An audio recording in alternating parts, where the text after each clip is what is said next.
Tokyo could take military action if Beijing attacked Taiwan. From bureaus worldwide, this is FSN.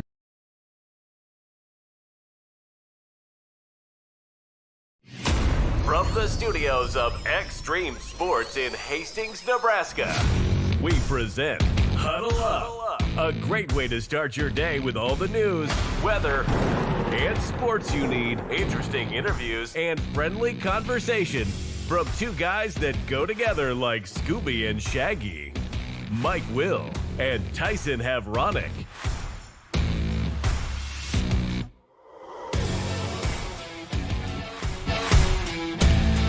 Well, good morning, everyone. Welcome to another edition of Huddle Up here on Extreme Sports, and welcome to a Wednesday, the 7th day of January for 2026. Mike Will, Tyson Havronic, ready to start your day the right way with all of your news, weather, and sports that you need to get out the door here this morning. We were not with you yesterday because I was traveling, and that's where I am today. I'm in the northern part of Iowa as we get set for Hastings College basketball today. The Broncos getting set to take on Waldorf later on today. We'll tell you about that coming up. A lot of things to talk about today. Nebraska has found a quarterback in the transfer portal. In fact, the Huskers making a lot of noise in the transfer portal in the last 24 to 36 hours. We'll see who's coming in to join the Huskers here this morning. The Nebraska basketball team's getting ready for action this week. They're going to be taking on Indiana. The women will host Indiana tomorrow night, while the men will be on the road playing at Indiana on Saturday. We mentioned the Hastings College basketball teams are in action today as they take on Waldorf University in Forest City, Iowa today. Tyler King has been hired as the first head coach of the Hastings College men's and women's swimming and diving team. The Nebraska and Kearney basketball teams were in action last night. Had some good high school basketball played around the area last night. And the Baltimore Ravens have fired their head coach in John Harbaugh. So all that and more is coming up this morning. Going to have some interviews as well with Zach Foster, the head coach of the Adams Central boys basketball team, and also Jared Blackwell, the head coach of the Sandy Creek girls basketball team. So all that and more is coming up for you as you wake up and get going here on this Wednesday morning as we welcome in Tyson Havronic from the Western Studios. Good morning. And a good morning. I think, first question on everybody's mind: how's the accommodations for the studio this morning? How was the road trip out to Forest City, Iowa? As you guys got out bright and early yesterday morning. Yeah, we were out and about early. Practice yesterday. Had a practice yesterday at Drake University, which was my first time at Drake in Des Moines. Practice there for a couple of hours. Made the trip on up here. We're not actually in Forest City yet. We're in Clear Lake, Iowa this morning as we greet you. We're about 20 miles down the road, so we'll get up and we're. I'm sure I'm the first one up today. Doing our thing, so we'll get up, and I think we're on the road at 11:30 or something to make the 20-mile trip into Forest City. We'll have a basketball at 2 and 3:45 today as the Broncos get ready to take on Waldorf University. So there's no hotel accommodations in Forest City, Iowa for the Broncos? As I can remember, the last time I was in Forest City for football last year, I don't remember seeing a hotel in Forest City. There probably is, but this is the place that we stayed last year we came up here. So this is kind of a repeat performance for us at this hotel. Yeah. So what's been going on? What's been going on? What did I miss yesterday? Anything good? I mean, just like what you mentioned, a bunch of stuff going on in the transfer portal. I think that we can kind of address bright and early here this morning. Obviously, the shakeup in the NFL, that news coming in late last night, and super surprising that you would get rid of John Harbaugh. It goes into the same thing with Penn State. You can flash it back even further and take it back to the New York Knicks. Who are you going to get? And now all these teams that were looking for a head coach, your Arizona, your Atlantas, your Vegas. Oh, they got to be they can't hit speed dial fast enough to call Coach Harbaugh. I saw that. I saw that yesterday when the news broke, and they said within the first 45 minutes to an hour, the agent for John Harbaugh had 7 calls inquiring about his availability. There's only 7 NFL positions open right now, including Baltimore. So obviously, every team that's got an opening and one that doesn't have an opening right now contacted the agent for John Harbaugh to see what his plans were for the coming season. So, yeah, that was a surprise. Harbaugh let go after 18 years as the head coach of the Baltimore Ravens. You don't see that kind of longevity. I think, between him and Coach Mike Tomlin, they're the only 2 coaches that really have had that longevity, that have been coaching the same team for as long as they have. So, yeah, I think Tomlin was 19 years and Harbaugh is 18 years. Mm-hmm. This guy compiled the record. He had 193 wins, which is 12th on the list for all-time wins in the NFL. He's got a Super Bowl victory. He's got 12 playoff appearances in 4 AFC championship games, and they were eliminated from the playoffs this year for the first time since 2021 when they lost to Pittsburgh last week in that fluke deal at the end of their ball game, 26-24. So Harbaugh is out at Baltimore.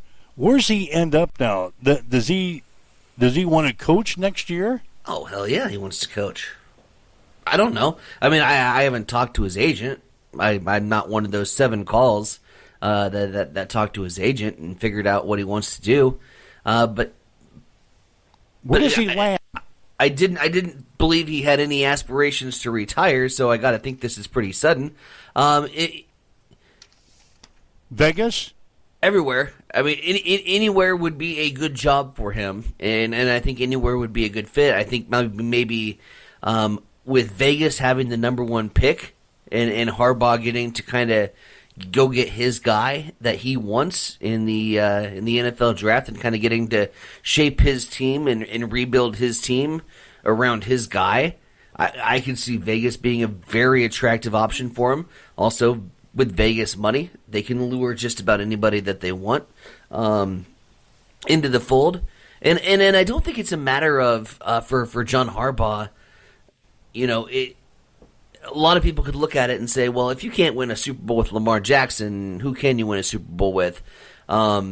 It wasn't that. You look back at this past year, Lamar Jackson had injury issues, and they had to navigate around some really unfortunate injury woes. And injuries happen, of course, throughout the entire NFL season. You can't use that as an excuse, and I get that.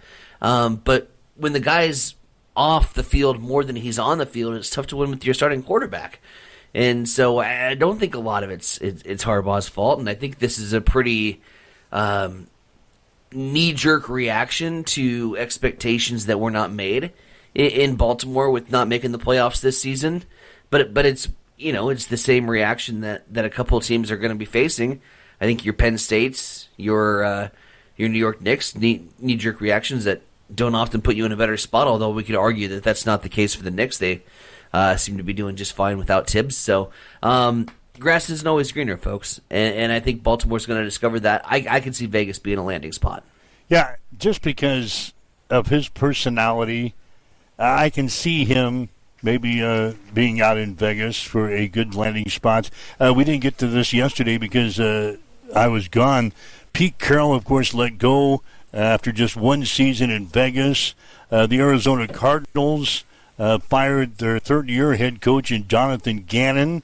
The Cleveland Browns have parted ways with their head coach, Kevin Stefanski. He's been the head coach of the Browns for 6 years. So those are 3 of the openings in the National Football League that occurred recently. And now you can add Baltimore to that list as John Harbaugh was let go yesterday. Before we get too much further, we want to mention the Nebraska situation as far as the transfer portal is concerned. It looks like we have landed a quarterback in the last 12 hours. Anthony Calandria from UNLV has committed to the Huskers.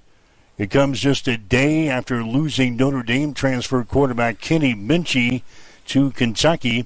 Now, he did some research on Calandria. He was the Mountain West Player of the Year this year.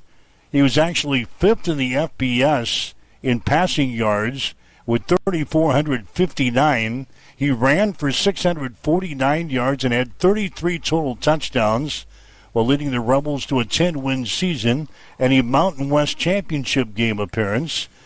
He's 6 foot, 205 pounds. He'll be a junior. He began his career actually at Virginia and started 18 games for the Cavaliers, breaking the program's single-season freshman passing records in 2023 while producing 4,585 total yards and 28 touchdowns over his 2 seasons. So Anthony Calandria is heading for Nebraska, and obviously he'll compete for the starting job. Yeah, the Huskers got to compete. I mean, that's just the thing is, now you're talking about the next step, right? You did it at the freshman level in the ACC. You put up big numbers in the Mountain West.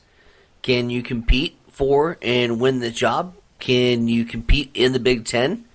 That'll be the $1 million question. And really, as I look at the transfer portal and a lot of people get super excited. Oh, we're bringing in this former 4-star and bringing in this guy over here from this team.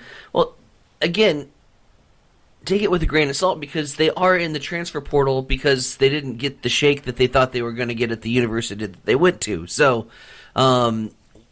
it's oftentimes one of those things where I don't get too wrapped up into it or too excited or dig too much into the numbers.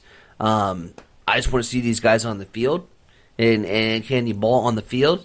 And if the answer is yes, then we made a good transfer move. If we continue to bring in 5-stars who underdevelop, who don't have a passion to play here, it's not going to be the right fit. So, hopefully this guy shakes out, and we wish him the best. And like I said, he's going to drop right into that competitive front for the quarterback spot. So we'll see how it all shakes out. Everything that I've been reading, and I did a lot of reading, obviously, on the bus and having an 8-hour trip up here, it appears that Nebraska is not done yet as far as the quarterback search is concerned. They might bring in one, maybe 2 other quarterbacks from the transfer portal to join Anthony Calandria in Lincoln this fall. So the Huskers may not be done looking at another quarterback. In fact, they could be close today. You might keep your ears out today, and we'll have some news on it tomorrow morning. But Nebraska could be looking at another quarterback that we could sign today, or at least get a commitment from today. So we'll keep our ears open for that. Our other commitments that we've received to bring you count up to date on what's going on with the transfer portal. Linebacker Will Hawthorne of Iowa State. Linebacker Dexter Foster of Oregon State. San Diego State defensive back Dwayne McDougal. San Diego State linebacker Owen Chambliss, offensive lineman Brendan Black of Iowa State, and offensive lineman Tree Babalade of South Carolina have all committed to join the Huskers this year. We mentioned the offensive line. Babalade is 330 pounds.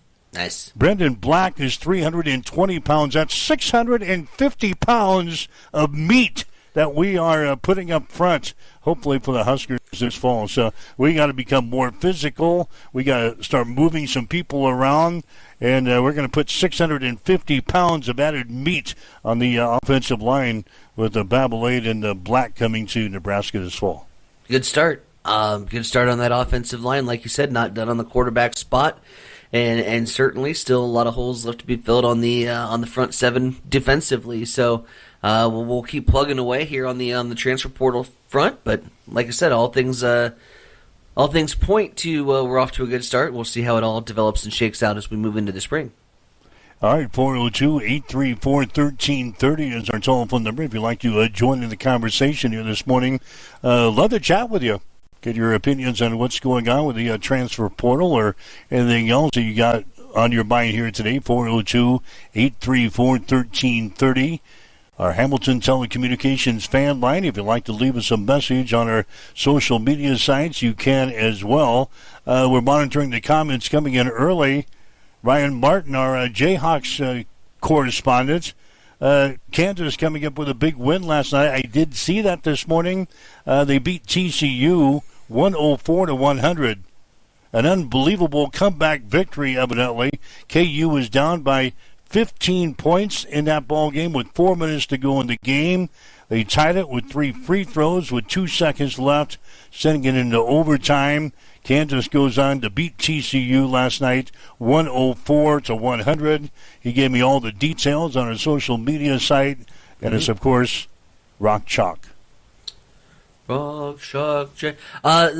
Big 12 basketball in general, my goodness. What a jolt in improvement in the Big 12 conference. I think I saw they led with the amount of teams in the AP Top 25 poll. They led all conferences with the amount of teams. So the Big 12 is playing some good ball right now. Obviously, Huskers we're a little bit more in tune with the college hoops, having a Nebraska team that has cracked the top 10 and picked up that dramatic victory on Monday night. And I'll be honest with you, the level of Nebraska success has made me more in tune earlier with what's going on in regards to like top 25 basketball, where before we might have paid attention to what's going on in the Big Ten, but we weren't really focused on like the grand scheme of things, the top 10 picture, the top 25 picture, really until we get into the month of February, right, where it comes conference tournament time, and we kind of start to put some eyeballs on some college teams that we might take in our bracket. But you really didn't get excited until the postseason. Now we're here in the first week of January, and I will credit Hoiberg and the Huskers for doing this. They have made me and many of my friends that are in the same scenario where Husker basketball, college basketball, was always kind of background noise until March. They've made me more in tune with what's going on. So, big win for Kansas against a really good TCU team, against a conference foe, and Big 12's making a lot of noise in basketball. So, be interesting to see if Kansas can navigate through what's going to be a pretty tumultuous conference season. Yeah, speaking of the AP poll, Nebraska ranked 10th in this week's poll. That's the highest ranking for Nebraska since they were number 9 on February 28th of 1966. I remember it well. 1966 was the last time that we were in the top 10 at number 9 in the poll. God, that's a long time ago. That is a long time ago. February 28th of 1966. Arizona, the number 1 ranked team this week, followed by Michigan, Iowa State, UConn, and Purdue. Rounding out the top 10 are Duke, Houston, Gonzaga, BYU, and Nebraska. Boy, that just seems odd, talking about Nebraska basketball amongst the likes of Duke, Houston, Gonzaga, and BYU. Michigan State is in at number 12, Illinois number 16, Iowa is number 19. That's the highlights from the top 25 poll this week. Nebraska number 25 in the women's poll. Huskers 13-2 on the season. UConn ranked number 1 there, followed by Texas, South Carolina, UCLA, and Oklahoma. So there you have it. Top 25 polls for the men and the women. Kind of odd seeing us in the same breath as Duke and Gonzaga. It's also kind of odd seeing us pick up key monumental victories over Illinois, Wisconsin, and Michigan State and Creighton. I mean, this is just one of those years, and I mean, this is a special unit. When is the last time that on the 1st of January, everybody on the starting 5 and even the bench is on a first-name basis across the entire state? Like, it hasn't always been that way for Nebraska. And so, it's an exciting time to be a basketball fan. Ryan chiming in. Finally, Nebraska fans can talk basketball. It's definitely been an adjustment.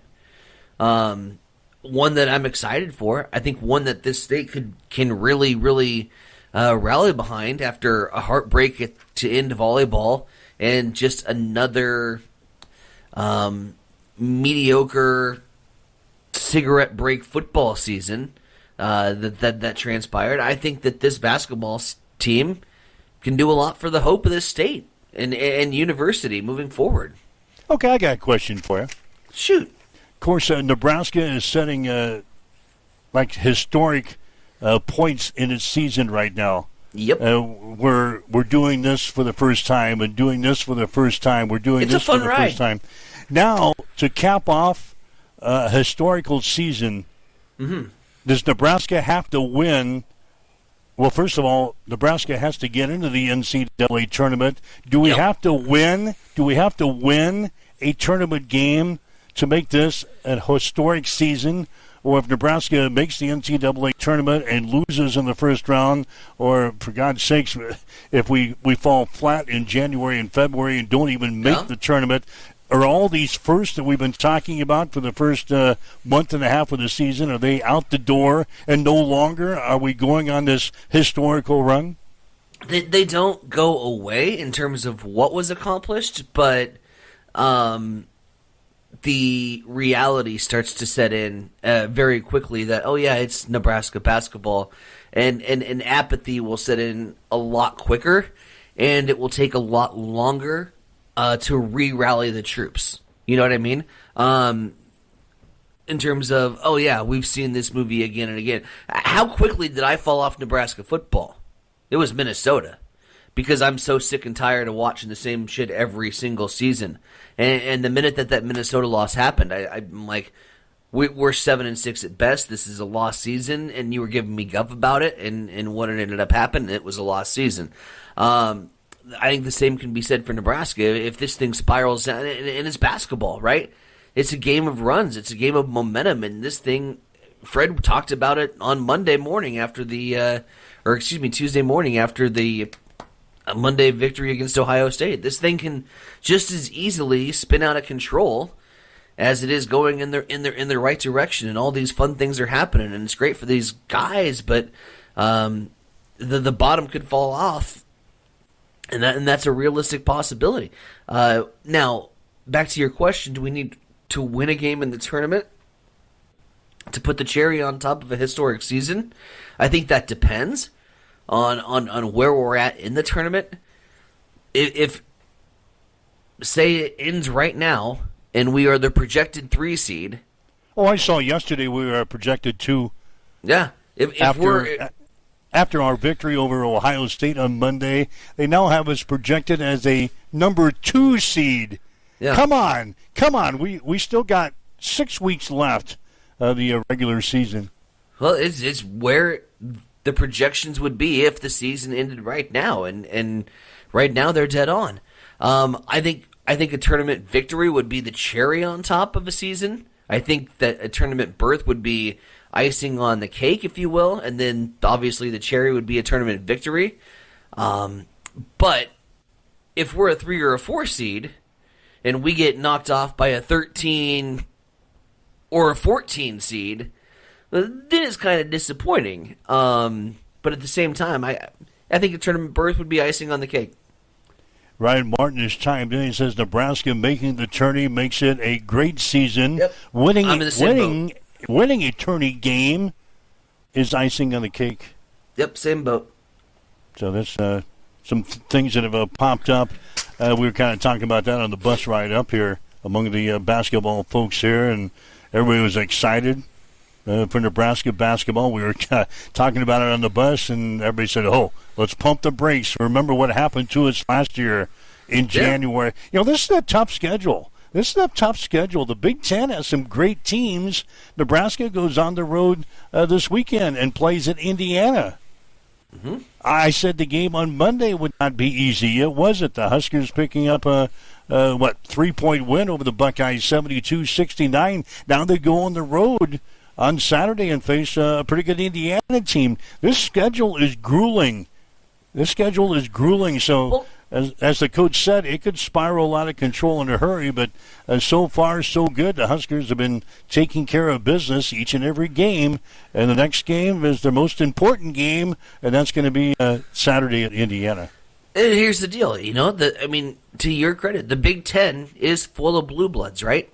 Wisconsin, Indiana, Michigan State, Michigan, Purdue, and that's just scratching the surface of how good this conference is in terms of college basketball. Then you add the Western schools into the fold with the Washingtons and the Oregons, and so yeah, you're right. This is going to be a tough and grueling schedule to come out of the Big Ten, but also the Big Ten was a basketball school and a basketball conference that Nebraska joined for football purposes.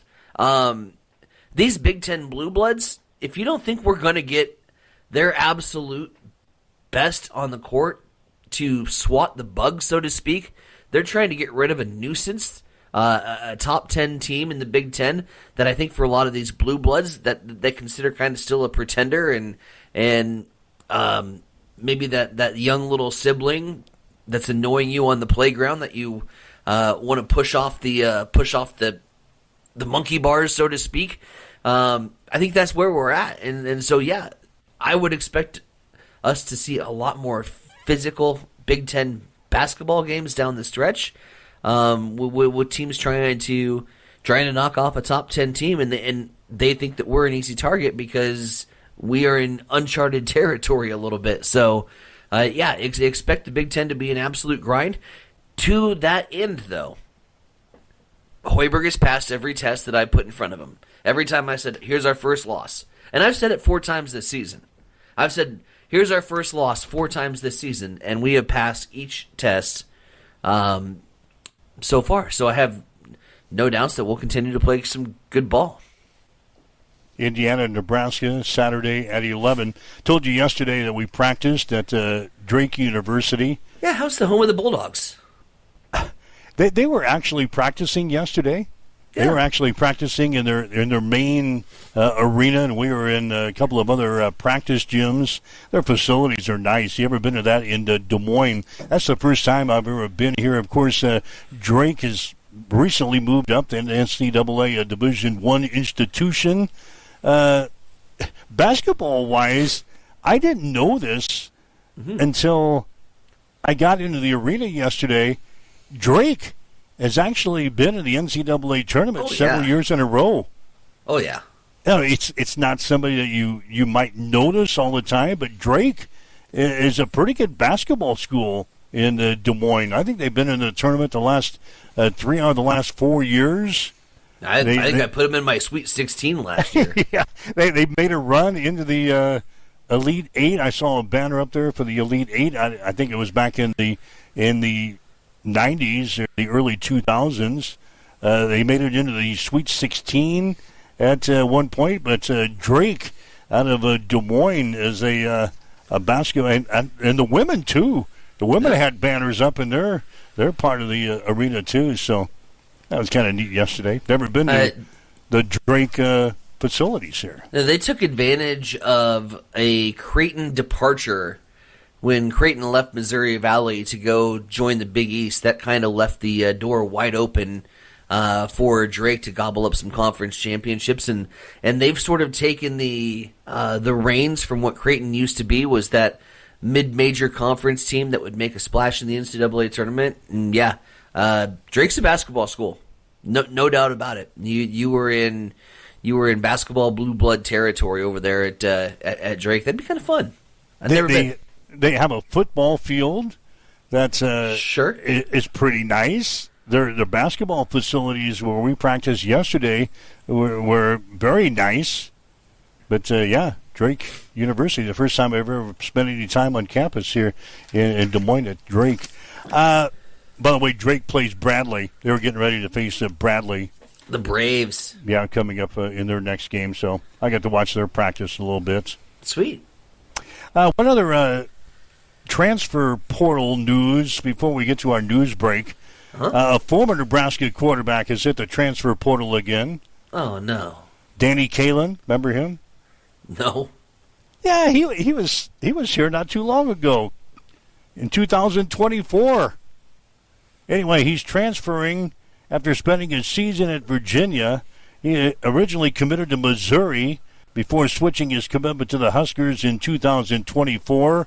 He's a grad of Bellevue West, threw for 2,225 yards. Yeah, 17 touchdowns, 2,225 yards, 6 interceptions at Bellevue West. Yep. So he was at Missouri, or he never did go to Missouri. He was committed to Missouri, came to Nebraska, got out at Nebraska, went to Virginia. Now he's back in the portal again.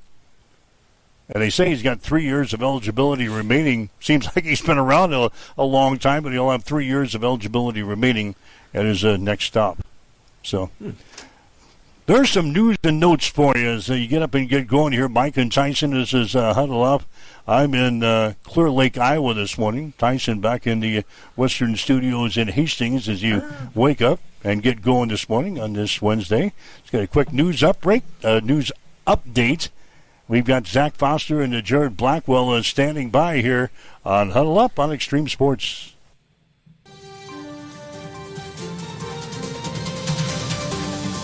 It's time for a morning news update on Extreme Sports.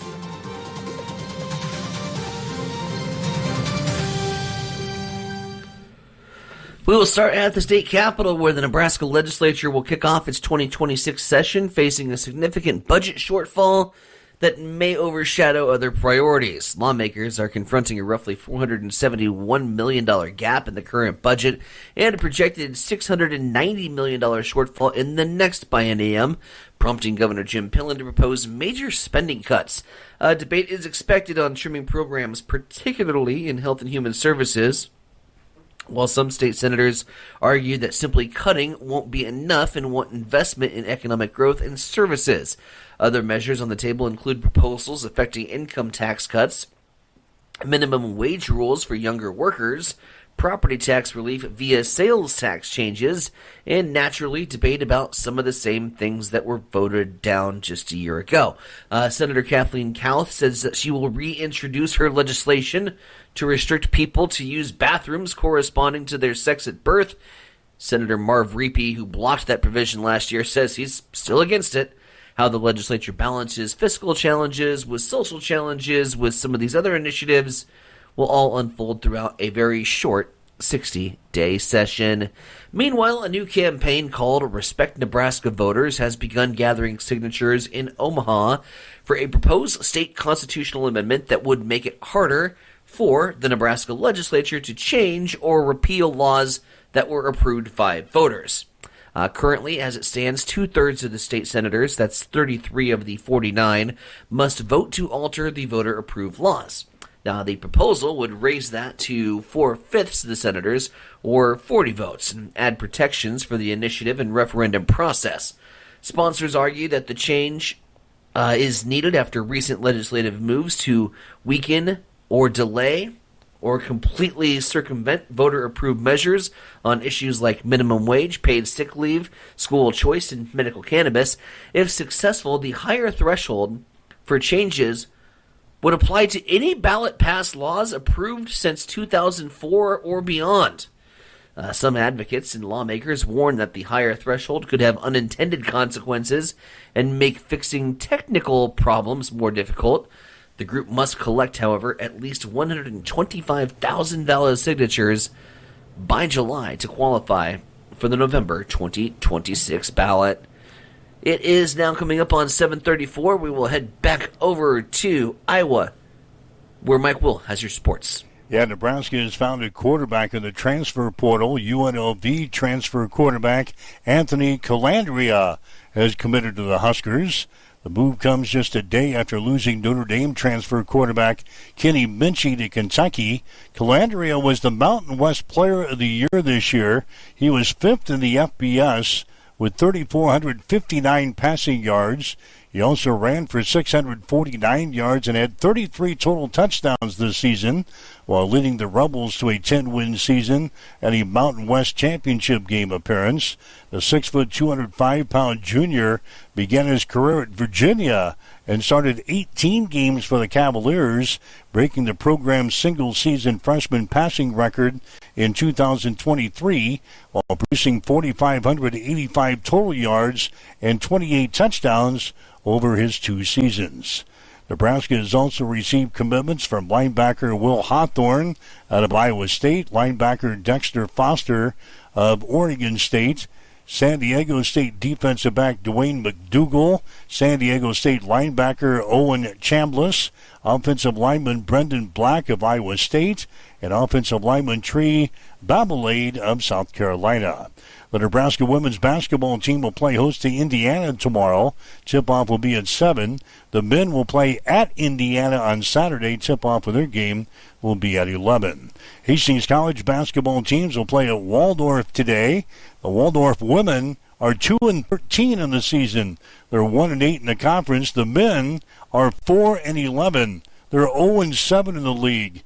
The women's game today will be at 2, with the men to follow at 3:45.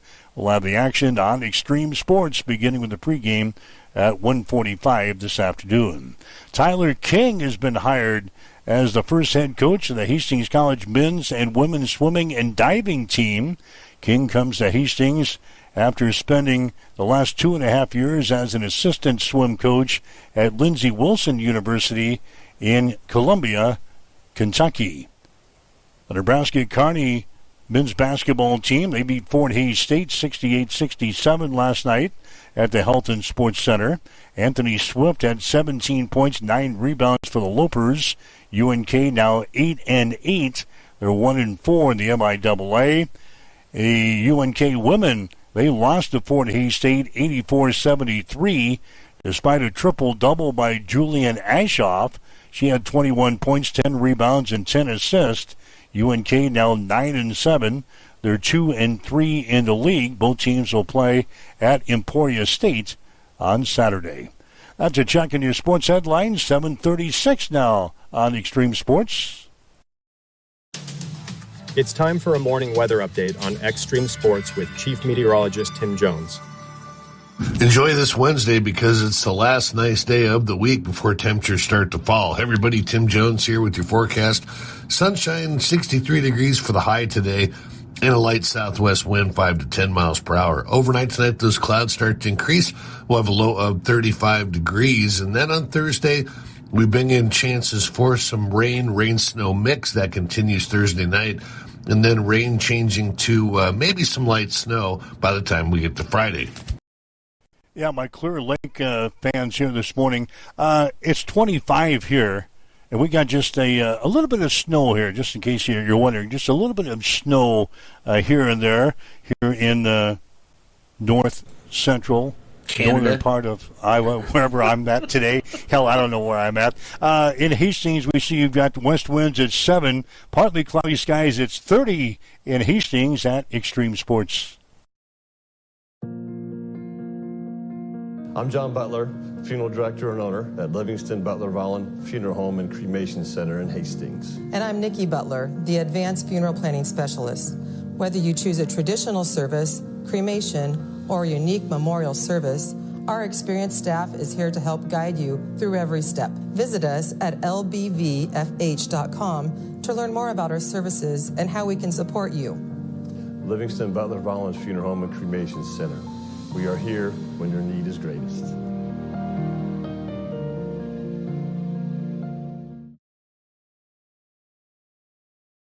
Hamilton has been providing IT solutions for businesses across the state of Nebraska for more than 3 decades. We know that Nebraska businesses are a driving force of support for the communities in which we live and work. We keep them connected and protected by delivering cybersecurity, hosted phones, and managed IT. We are grateful to be part of our Nebraska communities and to support their technology needs. More information at Get ready for the ultimate trivia experience with Extreme Sports Trivia. Play from anywhere at home, on the go, or at your favorite bar or restaurant. Compete live against players from all over in real time. answering questions across categories like sports, pop culture, Marvel, and more. Want to see how you stack up? Track your progress with live leaderboards and aim for the top spot. It's free, fun, and super easy to play. So what are you waiting for? Sign up today at extremesports.com trivia and start playing now. And keep an eye out. We're coming soon to a bar or restaurant near you. All right, Mike Will, Tyson Abronic with you on this 7th day of January for 2026. It's a Wednesday. Again, Tyson back in our Hastings studios. I'm in Clear Lake, Iowa this morning, getting set for Hastings College basketball. It'll come your way this afternoon. Kind of a Saturday schedule on a Wednesday here. We're going to play a Waldorf at our Saturday times, 2 o'clock for the women's game, 3:45 for the guys. Pregame at 1:45 this afternoon here on Extreme Sports, and it'll allow us to get out of here a bit earlier than usual for a weekday game. A bit. Get us back. Yeah, get us back in Hastings in time for me to do the show tomorrow. Sweet Jesus. Well, I'm just gonna say, like, the dedication level for Mike Will, it knows no bounds. And kudos to you. And I will tell you this and give you the tap on the back. There's no way in hell I would do what you are about to accomplish in the next 24 hours. Because you'll have approximately the exact same amount of hours of sleep, mind you, by the time that you arrive for tomorrow's show. You're getting back at 2 o'clock in the morning. Yeah, they're saying 1 to 2 o'clock. You're getting back at 2 o'clock in the morning. And that's if all goes well today. But in all likelihood, 2:30, 3 o'clock in the morning. We'll be up. And you're going to turn around and you're just going to type up your sports. We'll get up. This already close to your alarm clock anyway. Yeah, I actually did not sleep very well. Nothing against the... I told you. Nothing against the facility I'm at right now. Oh. This is a great place, but I just couldn't sleep last night. You get in a strange place, and I slept for a little while, and then I got up, and I slept for a while and got up, and I looked at my clock. It was like 2 o'clock. Oh. And I laid there, the eyes wide open. My eyes were wide open. I saw 3 o'clock come. And I thought, what? Why can't I sleep? Why can't I sleep? I got to get up. So I got up at my usual time. In fact, I was up before the alarm clock even went off at 4 o'clock. What are you stressing, man? It's just Waldorf. It's just Waldorf. I don't know. What are you stressing for? Well, I had to make sure, I had things to do. I was worried about what they're going to have down on the breakfast buffet downstairs. When we get down with the show, that's going to be my first stop. Right? You got a continental breakfast, I hope. Yeah, we got breakfast being served downstairs. I got to make contact with Gina and with Todd and check their schedules for today. Women always have a different schedule than the guys. I've got the women's itinerary. Wouldn't you just conduct the interview on the bus? I would, but it's noisy. I'll do it this morning. Anyway, we had some high school basketball last night we want to get to. Adams Central boys, they beat Sandy Creek 57-43. Cohen Rader had 15 points for the Patriots, and Cameron Seeley had 20 points for the Cougars. Adams Central now 7-2. Sandy Creek falls at 7-4. Some other games last night. Fillmore Central beat St. Cecilia by the score of 51-38. The Blue Hawks are now 1-8. On the girls' side of things, Sandy Creek beat Adams Central 48-45. Patriots are now 4-5. The Cougars are 10-1. St. Cecilia defeated Fillmore Central last night 40-21. The Hawkettes are now 8-1. And Hastings High, they won last night over North Platte by the score of 34-27. So the Tigers are now 2-7 on the season. So that was Sandy Creek's girls' first loss last night. No, Sandy Creek girls, they won. Oh, they said they. Never Sandy mind. Creek girls won. The Sandy Creek boys, they Got lost. you. Other way around. Yeah, Sandy Creek girls, they won. They're now 10-1 on the season. Marcus Metcalf, he came out of the bullpen yesterday. Kind of helped us out here in my absence. Marcus caught up with Sandy Creek head coach Jared Blackwell following that victory last night over Adams Central.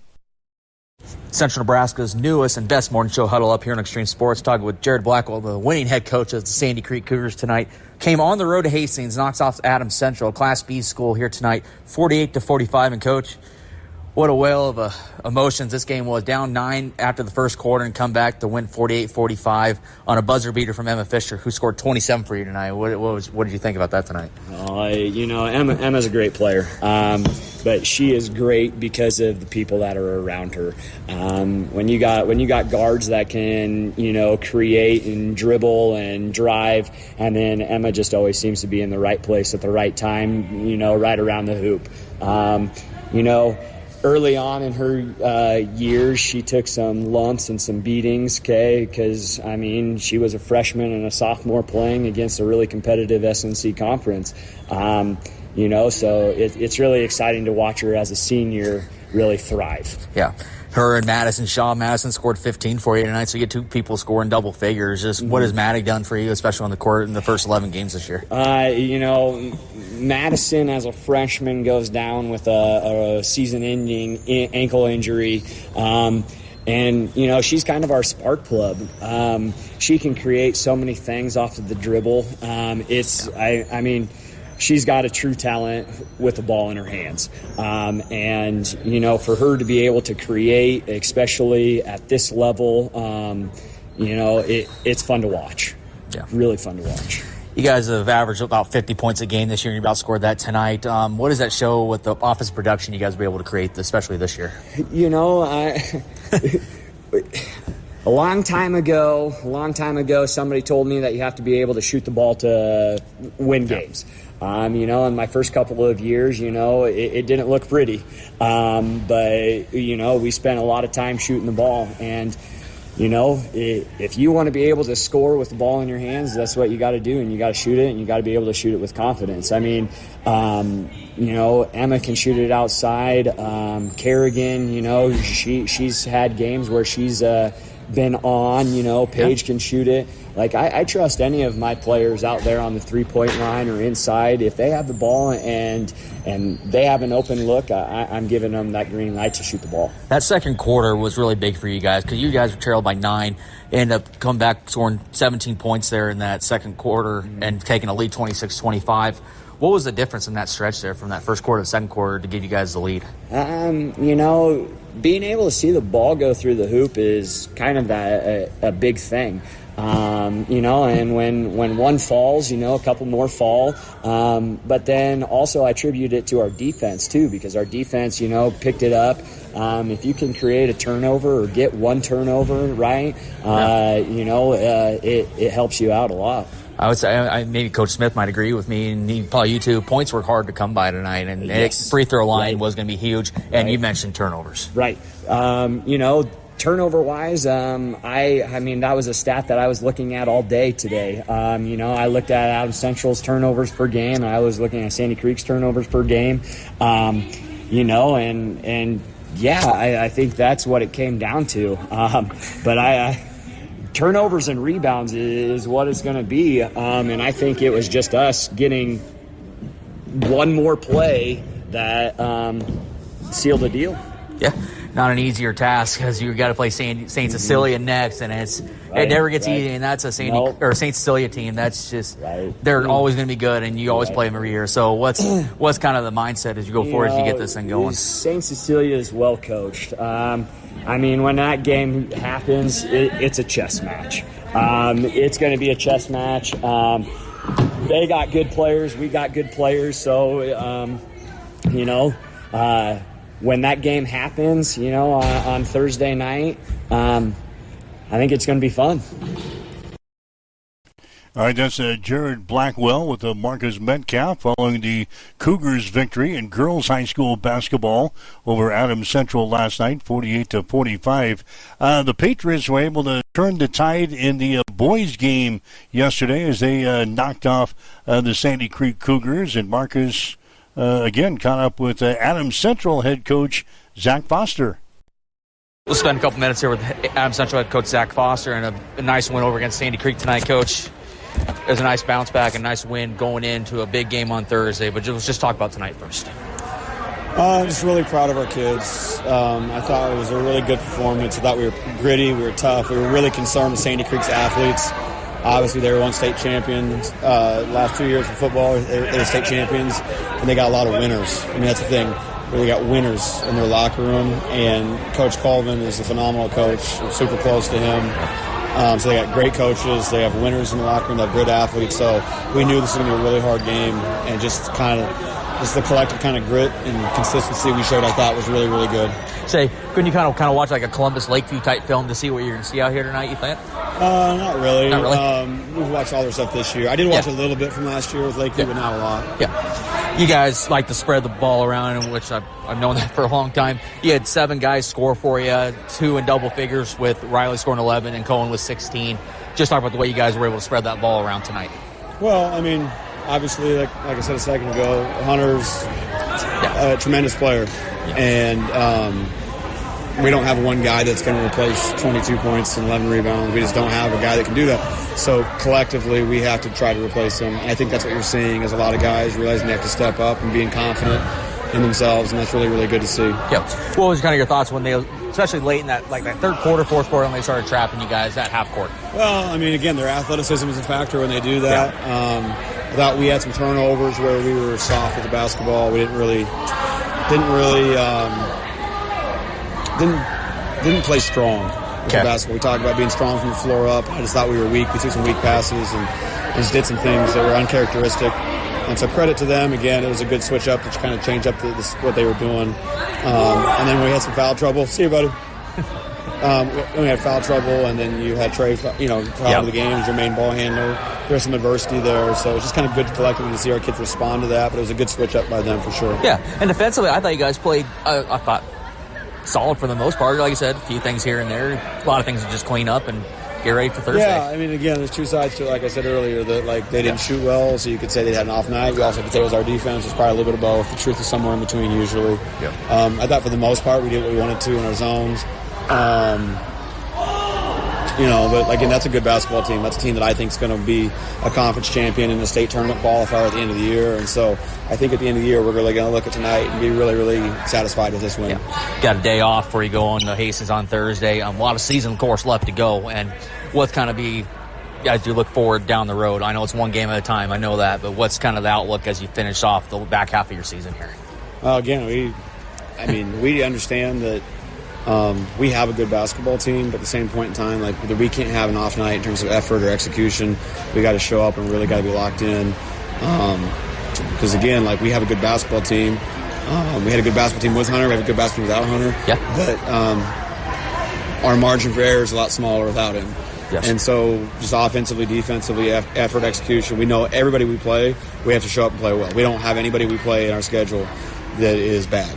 Yeah. And people can say what they want about records, but for Thursday night, Hastings High plays in the toughest conference in the state, outside of Class A, and so they are a good basketball team. I don't care what the record says, and in a rivalry game, you throw that out anyway. Yep. And so I think it's our biggest thing that we have to focus on as coaches and a team, which is we got to show up every day. Yeah. It's habits. It's all the cliche stuff you talk about, but we can't show up and act like we're anybody. We have to show up and we have to be hungry every day to get better and be humble. And I think so far our guys are doing that. Yeah. I was going to say, throw the records out for Thursday, and it's a rivalry game, like you mentioned. How much have you seen on film at Hastings? Have you looked at their film yet, or what's scouting for? What do you see?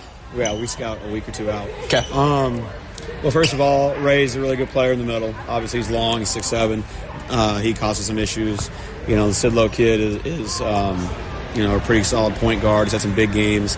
And then Braden Sawicki's a kid that went here for a couple of years. He's a really good kid, good shooter. He's having a nice year. So those 3 guys, I think, are averaging in double figures. Mm-hmm. And so, they have 3 really good offensive players we're going to have to focus on. And Coach Flynn does a good job of trying to keep them, whether it's zone or man, giving them a great defensive plan. So they're well coached. It'll be a raucous environment, and like I said, they got 3 really, really talented offensive players, so we're going to have to play really well. Well, Coach, congratulations on the win. We'll see you Thursday, all right? All right, thank you very much. Yep. That is Zach Foster with Marcus Metcalf joining us here on Huddle Up on Extreme Sports. So again, the Adams Central boys winners last night over Sandy Creek. The Adams Central girls lost to the Cougars.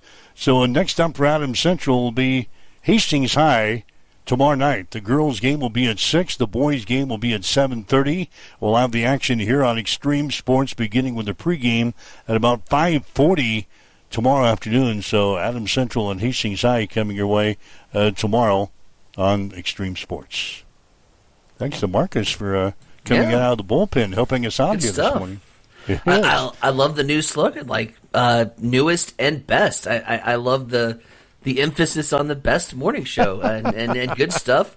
Always good stuff when Foster and Blackwell can come on board. So there you go. All right.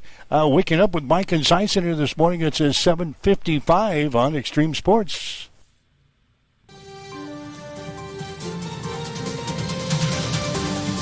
It's time for a morning news update on Extreme Sports.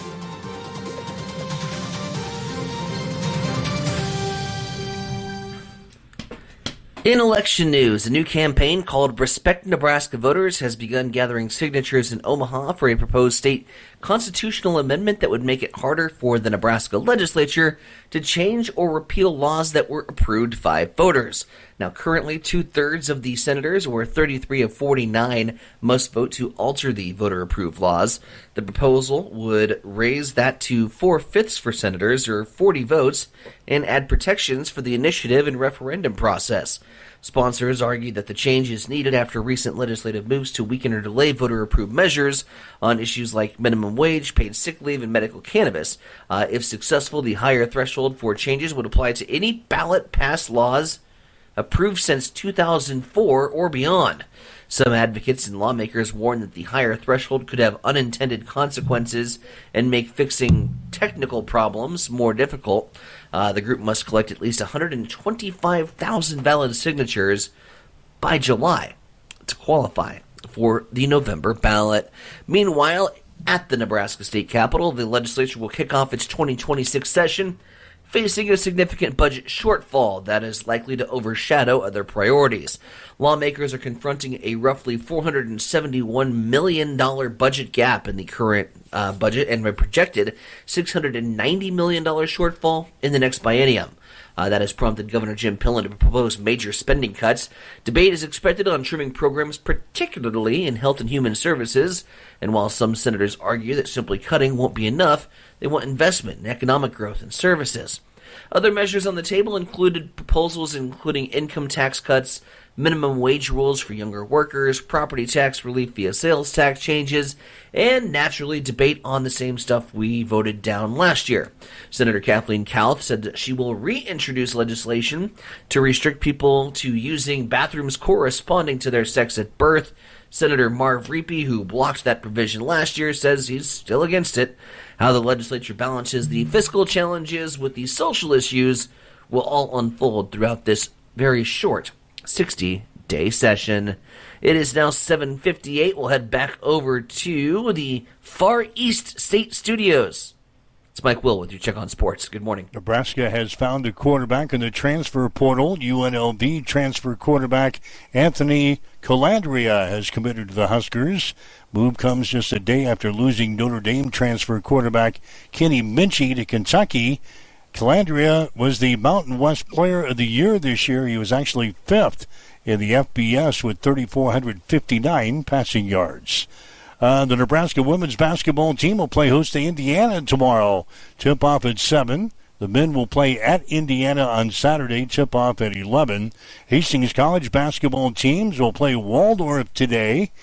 The women's game will be at 2. The men's game at 3:45. We'll have the action on Extreme Sports beginning with the pregame at 1:45 this afternoon. Tyler King has been hired as the first head coach of the Hastings College men's and women's swimming and diving team. He comes to Hastings after spending the last 2.5 years as the assistant swim coach at Lindsey Wilson University in Columbia, Kentucky. The Nebraska Kearney basketball teams were in action last night. The men beat Fort Hays State 68-67. The women lost to the Tigers by the score of 84-73, despite a triple-double by Jillian Ashoff, who had 21 points, 10 rebounds, and 10 assists. That's a check in your sports headlines at 7:59 on Extreme Sports. It's time for a morning weather update on Extreme Sports with Chief Meteorologist Tim Jones. Enjoy this Wednesday because it's the last nice day of the week before temperatures start to fall. Hey everybody, Tim Jones here with your forecast. Sunshine, 63 degrees for the high today, and a light southwest wind, 5 to 10 miles per hour. Overnight tonight, those clouds start to increase. We'll have a low of 35 degrees, and then on Thursday, we bring in chances for some rain-snow mix. That continues Thursday night, and then rain changing to maybe some light snow by the time we get to Friday. As you wake up and get going, I see it's the sun is starting to come up here. It's 25 degrees. Where in the hell I'm at? Somewhere in the northern part of Iowa. In Hastings, west winds at 7. Partly cloudy. It's 30 in Hastings at Extreme Sports. Connet Auto Care is the trusted name in automotive repair and maintenance services in Hastings. We're a gold-certified Napa Auto Care Center. Our ASE-certified technicians have the Blue Seal of Excellence, receive continuous training, and are committed to providing the best service your vehicle can get.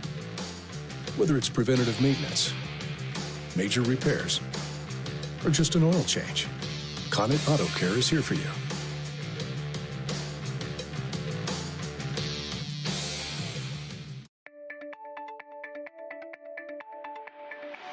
Hi guys, this is Justin Consrick with Adam Marshall Land and Auction. Just want to talk to you about how we do things. I talk to farmers every day. A lot of guys just want a simple, honest way to sell equipment. That's why I work with Adam Marshall Land and Auction. We know the equipment, we know the buyers. We run real auctions with no buyer's fees, which brings in more bidders and stronger results. From one machine to the full lineup, we handle marketing, the details, the sales start to finish. We're just real people with real auctions, real results. If you're thinking about auctioning equipment, reach out and give me a call at 308-991-5429.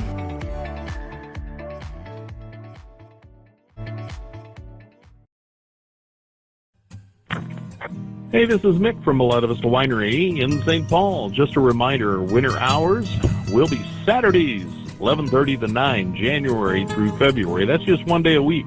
But come in for lunch. Homemade soup specials on Saturdays. Stick around for the evening meals that start at 5. And while you're at it, stock up on your favorite wines. Workhorse, Elephant-Ear, Steuben Tiger, and more are available at Miletta Vista and wherever great Nebraska wines are sold. Miletta Vista Winery. Good wine, good food, no snow boots required, but we won't judge. All right, Mike Wills, Science Center Vronic with you. It's a Wednesday, the 7th of January, as you get out the door here this morning. So we talked a lot. If you'd like to go back and listen to what we had this morning, interviews with Zach Foster, the Adams Central boys basketball coach, Jared Blackwell, the Sandy Creek head coach for the Gals. Talked about the Husker transfer portal situation in the first half of the show. And the Ravens coaching situation. Yeah, the Ravens coaching thing that John Harbaugh was axed after 18 years as the head coach of the Ravens. So see also, where he ends up. Got one more news and note to pass along before we wrap up shop today. Kudos and congratulations and celebrations to Jake Gensel from the Pittsburgh Penguins, a former UNO Maverick on the hockey rink, is now been named to the U.S. Olympic team. So Jake Gensel heading to the Olympics. All right. Again, we'll have a basketball on the air this afternoon. Kind of weird on a Wednesday. We'll have afternoon games for you, so you can listen to us while you're supposed to be at work today. Maybe dial us up on your computer, and boss will never know. It'll be Hastings and Waldorf. 2 o'clock for the women's game today, 3:45 for the guys. We'll be out there with a pregame at 1:45 this afternoon here on your exclusive home for Broncos sports. That's Extreme Sports. That's why I'm here. I don't know where I'm at. Somewhere a long way from Des Moines. I'm north of Des Moines. After we had practice yesterday, we still drove another couple of hours before we got up here. Good thing we only come here once a year. Yeah, and good thing we come here in the middle of the week. At least it's not snowing. At least it's not snowing. Right, count your blessings. Yeah, there's a little bit of snow here, but I was expecting a lot more. So, anyway, we'll have the game for you this afternoon beginning at 1:45, and then hopefully back in studio tomorrow morning at Is 7. it the national anthem, or do they do "O Canada" up there in Forest City? I actually saw a road sign that said Minneapolis X amount of miles, and the Canadian border X amount of miles. I know you're I'm far from home.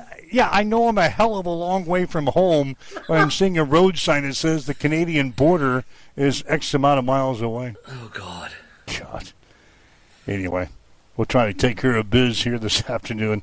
Thanks for joining us here today. We'll be back again tomorrow morning at 7 o'clock for another edition of Huddle Up here on Extreme Sports. Have yourself a great day. You've been listening to Huddle Up on Extreme Sports, Central Nebraska's new home for sports. Join us every weekday morning from 7 until 8 on Extreme